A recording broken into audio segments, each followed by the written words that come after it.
Dalam sejarah dunia, tidak banyak orang yang lahir dari kemiskinan ekstrim, namun mampu mengendalikan sebuah negara besar dengan kekuasaan absolut.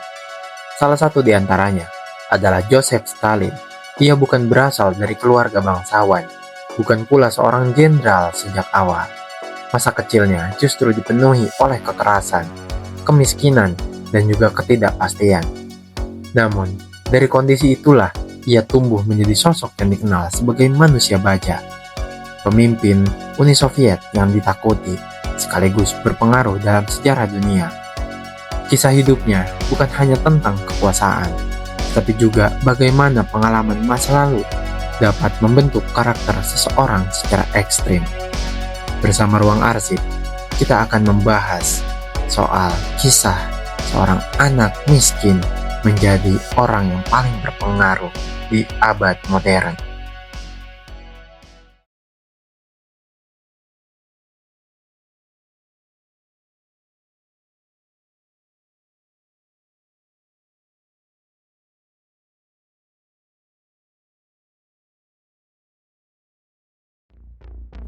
Joseph Stalin lahir dengan nama Iosif Vissarionovich Zugashvili pada 18 Desember pada tahun 1878 di Gori, Georgia, yang saat itu merupakan bagian dari Kekaisaran Rusia.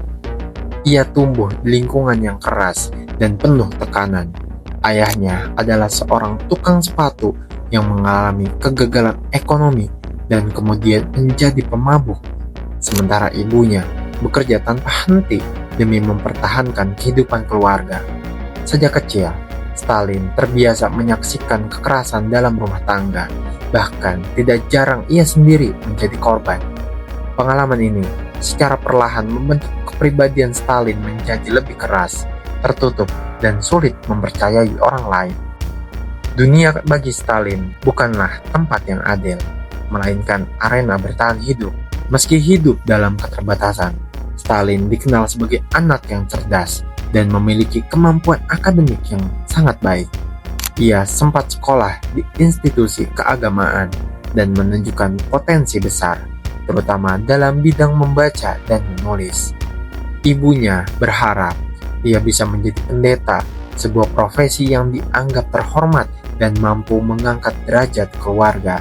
Namun, ketika Stalin memasuki seminari di Tiflis, pandangannya mulai berubah. Ia mulai membaca berbagai buku terlarang yang memperkenalkannya pada ide-ide revolusioner, termasuk kritik terhadap ketidakadilan sosial dan kekuasaan absolut. Dari sinilah benih-benih perlawanan mulai tumbuh dalam dirinya. Perubahan tersebut tidak terjadi secara instan dan tidak terjadi dalam satu malam, melainkan melalui proses panjang yang dipenuhi konflik batin.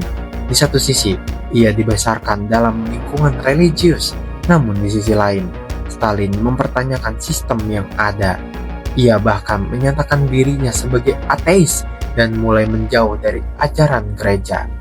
Pada akhirnya, pada tahun 1899, Stalin keluar dari seminari gereja dan memilih jalan yang jauh berbeda, yaitu menjadi seorang revolusioner.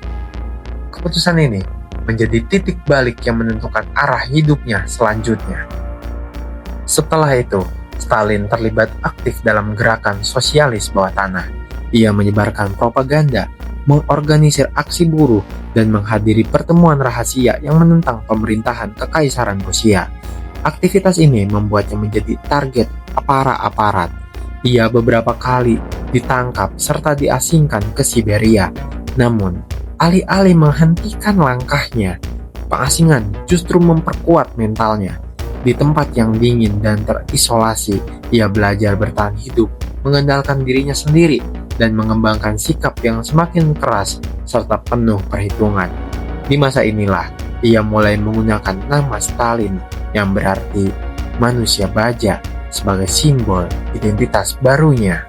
Perjalanan Stalin menuju kekuasaan tidak ditentukan oleh karisma atau kemampuan berbicara di depan umum, melainkan oleh kecerdikannya dalam membaca situasi dan membangun jaringan atau koneksi. Stalin dikenal sebagai sosok yang sabar, diam, namun sangat strategis. Kemampuannya ini menarik perhatian Vladimir Lenin, yang kemudian memberinya posisi penting dalam partai Bolshevik. Stalin mulai memainkan peran besar di balik layar, mengatur organisasi, dan memperkuat struktur partai. Ketika Lenin meninggal pada tahun 1924, terbukalah peluang bagi perebutan kekuasaan. Pada masa itu, banyak yang mengira bahwa Leon Trotsky lah yang akan menjadi penerus Lenin, mengingat popularitas dan kecerdasannya. Namun, Stalin memiliki pendekatan yang berbeda. Ia tidak bergerak secara frontal, melainkan perlahan dan sistematis.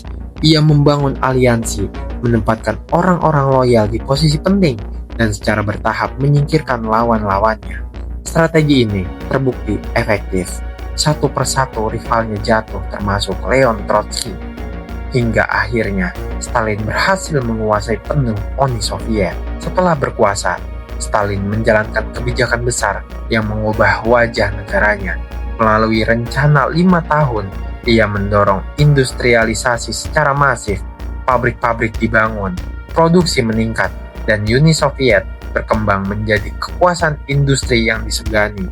Namun, di balik kemajuan tersebut, terdapat penderitaan yang luar biasa. Kebijakan kolektivisasi pertanian yang memaksa petani menyerahkan tanah dan hasil panen mereka kepada negara. Akibatnya terjadi kelaparan massal di berbagai wilayah, terutama di Ukraina, yang menewaskan jutaan orang. Selain itu, Stalin juga menciptakan sistem pemerintahan yang dipenuhi rasa takut. Ia melakukan pembersihan besar-besaran terhadap siapapun yang dianggapnya sebagai ancaman, baik nyata maupun tidak. Tuduhan sebagai musuh negara dapat berujung pada penangkapan, penyiksaan, kerja paksa di kamp Gulag, atau bahkan eksekusi. Dalam sistem ini, tidak ada ruang untuk perbedaan pendapat. Semua dikendalikan dan rakyat hidup dalam bayang-bayang ketakutan yang konstan.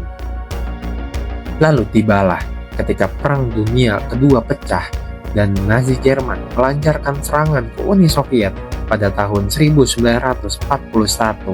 Stalin menghadapi krisis terbesar dalam kepemimpinannya.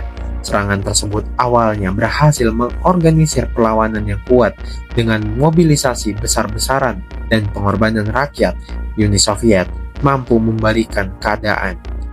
Pertempuran Stalingrad menjadi titik balik penting yang mengubah arah perang. Pada akhirnya, Uni Soviet keluar sebagai pemenang dan menjadi salah satu kekuatan utama dunia sampai saat ini. Pasca perang, Stalin berada di puncak kekuasaan. Uni Soviet menjelma menjadi superpower yang disegani. Namun di balik itu, kondisi dalam negeri tetap dipenuhi tekanan. Stalin menjadi semakin tertutup dan paranoid. Ia terus mencurigai orang-orang di sekitarnya, bahkan mereka yang paling dekat sekalipun. Atmosfer ketakutan tetap bertahan, meskipun negara terlihat kuat dari luar. Tibalah pada 5 Maret 1953, Stalin meninggal dunia setelah mengalami stroke. Kematiannya menandai akhir dari sebuah era yang penuh kontradiksi. Warisannya hingga kini masih menjadi perdebatan. Di satu sisi, Stalin berhasil mengubah Uni Soviet menjadi kekuatan besar dunia dan memainkan peran penting dalam mengalahkan Nazi. Namun di sisi lain, kekuasaannya juga menyebabkan penderitaan luar biasa bagi jutaan orang karena industrialisasinya.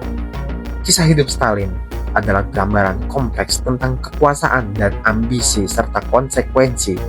Ia menunjukkan bagaimana seorang yang tumbuh dalam kekerasan dan ketidakpastian dapat berkembang menjadi pemimpin yang keras dan tanpa kompromi. Dari seorang anak miskin di kota kecil, ia menjelma menjadi figur yang menentukan arah sejarah dunia. Namun akhirnya, kisah yang menjadi pengingat bahwa di balik kekuatan besar seringkali terdapat harga kemanusiaan yang sangat mahal.